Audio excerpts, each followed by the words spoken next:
Hello students, welcome everybody. स्वागत है आप सभी का मेरे चैनल संस्कृत स्टूडियो पर। संस्कृत शिक्षण को समर्पित मेरा चैनल है।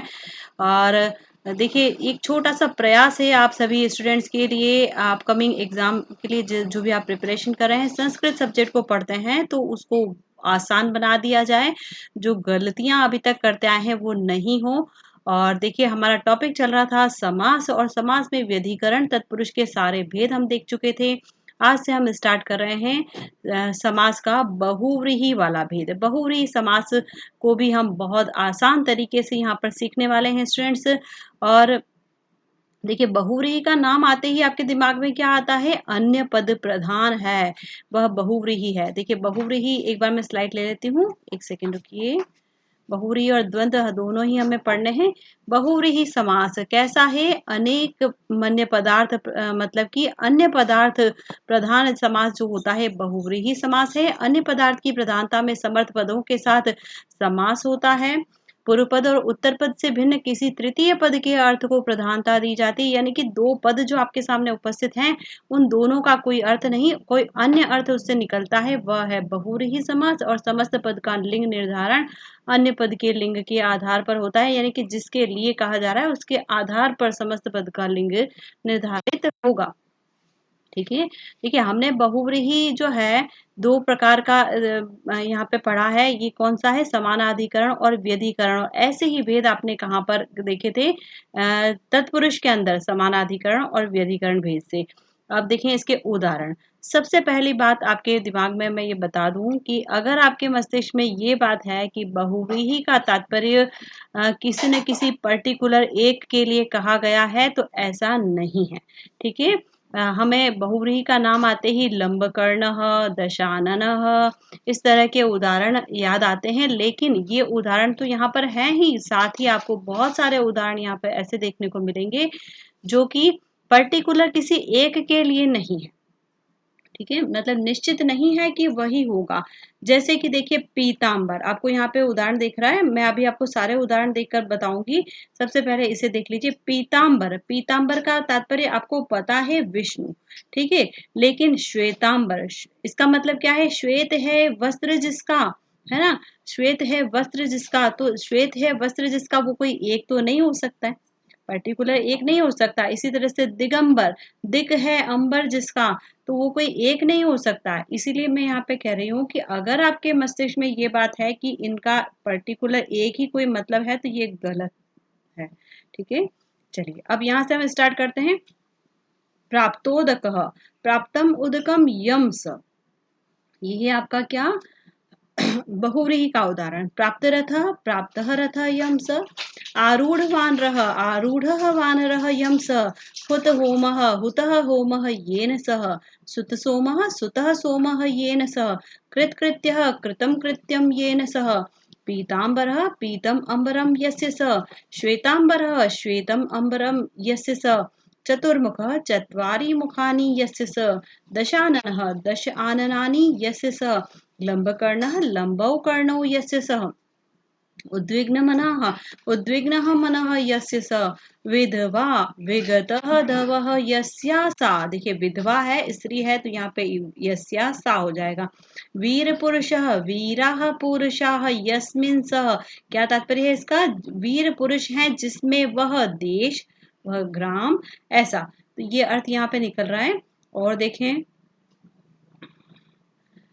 ये देखिए, ये आ गए आपके व्यधिकरण के उदाहरण। व्यधिकरण बहुव्रीहि। कंठे कालः, कंठे कालः यस्य स, गरुकंठः, कंठे गरु यस्य स, चक्रपाणि, तो क्या होगा?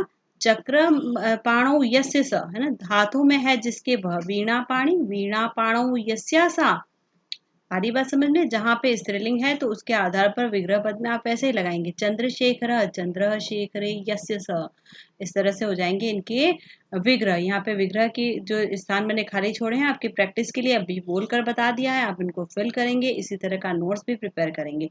चलिए, मैं और उदाहरण आपको बता देती हूँ बहुव्रीहि के ही कैसे होता है। देखिए, जैसे कि हम कहते हैं वृद्ध जानी, क्या कहा? वृद्ध जानी, वृद्ध है पत्नी जिसकी वह, वृद्ध है पत्नी जिसकी वह, ये कोई एक तो नहीं हो सकता, बहुत सारे हो सकते हैं ऐसे। तो ये भी बहुव्रीहि का उदाहरण है। अब देखिए एक और उदाहरण मैं आपको लिख के बताती हूँ। सीता जानी, क्या तात्पर्य है इसका, अब आप समझ गए होंगे। सीता जानी का मतलब है सीता है पत्नी जिसकी वह, तो क्या मतलब निकला, राम, है ना। तो यहाँ पे पर्टिकुलर एक व्यक्ति के लिए कहा गया, आपको पता चल रहा है ना। दोनों ही उदाहरण बहुव्रीहि के हैं। ये दोनों परफेक्ट एग्जाम्पल है इसका कि बहुव्रीहि में जो भी शब्द आप पढ़ेंगे वो पर्टिकुलर किसी एक के लिए हो, ये जरूरी नहीं है। ठीक है, चलिए ये हमने देख लिया। अब आता है हमारा केवल समास। जो समास का भेद है, एक हमने 5 भेद देखे हैं। इसमें केवल समास में हम लास्ट में ये पढ़ रहे हैं। हमें अभी द्वंद्व समास भी पढ़ना है, तो हम एक बार इस केवल समास को पढ़ लेते हैं, इसके बाद द्वंद्व समास वाली स्लाइड में रहती हूँ, उसको भी देख लेंगे। देखिए मैंने हर बार आपको केवल समास का नाम आते ही बताया, विशेष संज्ञा विनिर्मुक्त केवल समास, विशेष संज्ञा से रहित जो है वही केवल समास है, और इसको सुप सुपा या सह सुपा भी कहते हैं। देखिए सुबंत का सुबंत के साथ यहाँ पे समास होता है। भूतपूर्व पूर्वम भूत, ऐसा विग्रह होगा। अभूतपूर्व पूर्वम अभूत, दृष्टपूर्व पूर्वम दृष्ट, अदृष्टपूर्व पूर्वम अदृष्ट। किसी भी शब्द का इव के साथ समास होने पर भी विभक्ति का लोप नहीं होगा और ये केवल समास के अंदर ही आएगा। देखिए वागर्थाविव, वागर्थौ धन इव, क्या कहा, किसी भी शब्द का इव के साथ समास होने पर विभक्ति का लोप अब नहीं होगा। अभी तक हम जितने भी उदाहरण देखते आए हैं सभी समासों में विभक्ति का लोप हो रहा था, लेकिन यहाँ विभक्ति का लोप नहीं होकर संधि हो जाएगी। और ये समास का ही उदाहरण है केवल समास का। वागर्थाविव और जिमुतस्यैव, जिमुतस्य धन इव, इव के साथ समास होने पर इनकी विभक्ति लोप नहीं होता है और संधि होकर इस तरह के समस्त पद बन जाते हैं। ओके, बहुत इंपॉर्टेंट है। लेकिन ये कुछ 2-4 उदाहरण जो आपको दिख रहे हैं इतने ही हैं, इसके अलावा और कोई उदाहरण नहीं पूछे जाते। चलिए अब हम आते हैं हमारी द्वंद्व समास, एक भेद जो बच रहा है उस पर। द्वंद्व समास वाली स्लाइड ये आपके सामने आ गई है। द्वंद्व समास, द्वंद्व का तात्पर्य आपको पता है, झगड़ा। अब देखिए शब्दों में कोई झगड़ा तो नहीं होगा, जहाँ पे अलग अलग दिखते हैं, च वाला भाव होता है, चार्थे द्वंद्व ऐसा कहते हैं, च अर्थ में द्वंद्व। ओके, चार्थे द्वंद्व। उभय पद प्रधान होता है, मतलब कि दोनों ही प्रधान हैं। 3 भेद होते हैं द्वंद्व के, इतरेतर, एक शेष और समाहार। इतरेतर द्वंद्व जो है अलग अलग, नाम से पता चल रहा है इतरेतर, जहाँ पे दोनों शब्द जो आपको साथ दिख रहे हैं उनकी स्वतंत्र सत्ता है, दोनों अलग अलग हैं।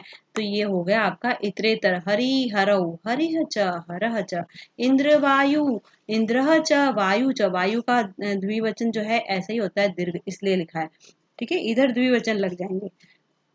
चलिए, इंद्र च वायु च, ईश कृष्णो, ईशः च कृष्णः च, यहाँ पे हरि हर अलग अलग हैं, इंद्र वायु अलग हैं, ईश कृष्ण अलग है, सभी की स्वतंत्र सत्ता है, इसलिए ये इतरेतर द्वंद्व का उदाहरण होगा।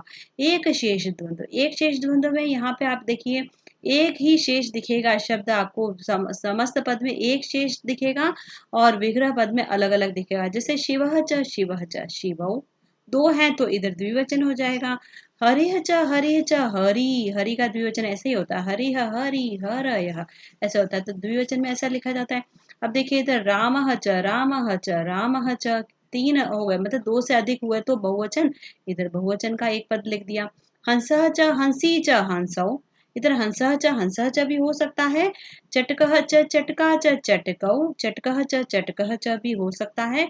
लेकिन मोस्टली आपको जो विग्रह पद दिखेंगे ऐसे ही दिखेंगे, पुल्लिंग स्त्रीलिंग, पुल्लिंग स्त्रीलिंग। शूद्रः च शूद्री च शूद्रौ, ब्राह्मण च ब्राह्मणी च ब्राह्मणौ, ऐसे भी इसके उदाहरण होते हैं। ये देखिए अब आता है आपका समाहार द्वंद्व, बहुत इंपॉर्टेंट है समाहार द्वंद्व। देखिए द्वंद्व समास में हमें नाम आते ही ऐसा लगता है कि बहुत इजी होगा, आराम से कर लेंगे च अर्थ में, लेकिन जो प्रश्न पूछे जाते हैं वो अब आपको दिखने को मिलेंगे। समाहार द्वंद्व बहुत ज्यादा इंपॉर्टेंट है, द्वंद्व का भेद।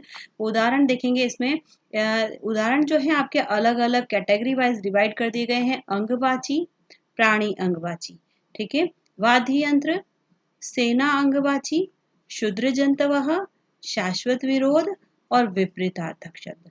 इस प्रकार से आपको ये 6 श्रेणी में बाँटे गए शब्द दिख रहे हैं, जहाँ पे सबसे पहले प्राणी अंगवाची शब्दों में हम उदाहरणों में हम देखेंगे पाणिपादम।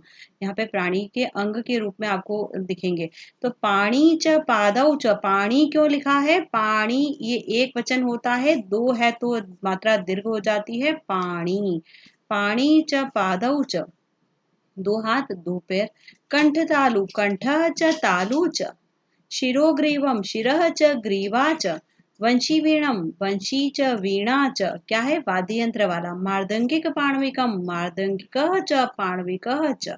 ठीक है, च वाला तो दिखेगा भेद आपको, लेकिन प्रश्न ऐसा पूछा जाएगा कि ये प्राणी अंगवाची है, सेना अंगवाची है, वाद्य यंत्र वाला है, शुद्र जंतर वाला है, शाश्वत विरोध है, विपरीतार्थक है, ऐसा पूछा जाएगा। देखिए, गोलक विस्फोटकम, गोलकम च विस्फोटकम च। इजीली कर लेंगे आप। युकालिक्षम, अब ये इस तरह के शब्द कैसे आएंगे? सेना अंगवाची में आएंगे। युकालिक्षम शुद्र जंतव में आ रहा है, युका च लिक्षा च, जू और लिख। वृश्चिक मूषिकम, वृश्चिकः च मूषिकः च।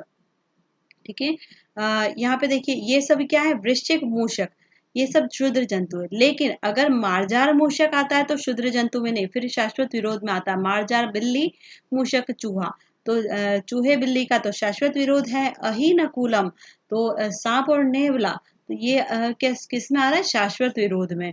विपरीत अर्थ में आते हैं शीतोष्णम, जीवन मरणम। तो इस प्रकार से आप क्या कर लेंगे? इनको याद करेंगे। इस 6 श्रेणी के अकॉर्डिंग, जो 6 श्रेणी आपको दे रखी है, इनके अनुसार ही याद करना है। इनके विग्रह आप कर सकते हैं आराम से। अही च नकुलम, नकुलः च, मार्जारः च, मूषिकः च, इस तरह से। ठीक है, तो इनके आप विग्रह भी कर लेंगे और समस्त पद कैसे हैं ये भी आप देख लेंगे। आसानी से सारी चीजें याद हो जाएंगी। तो यहाँ तक हमने पढ़ लिया बहुत अच्छे से। बहुव्रीहि समास हम कर चुके थे। स्टूडेंट्स जुड़े रहें मेरे चैनल के साथ में। बहुत ही शानदार तरीके से हम सारी चीज़ें पढ़ रहे हैं। समास का टॉपिक हम कंप्लीट कर चुके हैं। इससे पहले के वीडियोस अगर आपने अभी तक नहीं देखे हैं तो देख लीजिएगा, ताकि आप टॉपिक पूरा कर सकें। कोई भी चैलेंज आता है, कोई चीज़ें नहीं समझ में आ रही है, टफ लग रहा है, कमेंट सेक्शन आप ही के लिए है। कमेंट कीजिए ताकि मुझे पता चल सके कि इसको और इजी तरीके से आपको समझाना है। और जुड़े रहें मेरे चैनल के साथ में। संस्कृत स्टूडियो चैनल है ये। वीडियो को लाइक कर दीजिए, ज़्यादा से ज़्यादा शेयर कर दीजिए ताकि सभी स्टूडेंट्स को इसका लाभ मिल सके। रीड के अकॉर्डिंग ये कोर्सेज चल रहे हैं। और देखिए, फर्स्ट ग्रेड का एग्ज़ाम देंगे तब भी यही कोर्स पढ़ना है आपको, सेकंड ग्रेड देना है तब भी यही पढ़ना है। यानी कि ये बिल्कुल आधारभूत कोर्स हैं। और इन आधारभूत कोर्स जो चल रहे हैं, इनके माध्यम से आप अपनी प्रिपरेशन को स्ट्रॉन्ग बना सकते हैं। अपकमिंग एग्जाम के लिए आप प्रिपेयर हो सकते हैं, संस्कृत विषय के लिए। ठीक है, तो आपको पता है रीट एग्जाम अब बहुत जल्दी होने वाला है। बहुत ही कम समय आपके पास रह गया है इसकी प्रिपरेशन के लिए। जुड़ जाना है, चैनल को सब्सक्राइब कर लेना है, नोटिफिकेशन आपके पास आ जाए अगली वीडियो का, इसके लिए आपको बेल आइकन को प्रेस कर देना है। बहुत जल्दी नेक्स्ट टॉपिक हमारा स्टार्ट होगा, उसके वीडियोस भी आप तक पहुंच जाएंगे। चलिए, मिलते हैं अगले वीडियो में। तब तक के लिए ऑल द बेस्ट आप सभी को। Thank you, bye bye.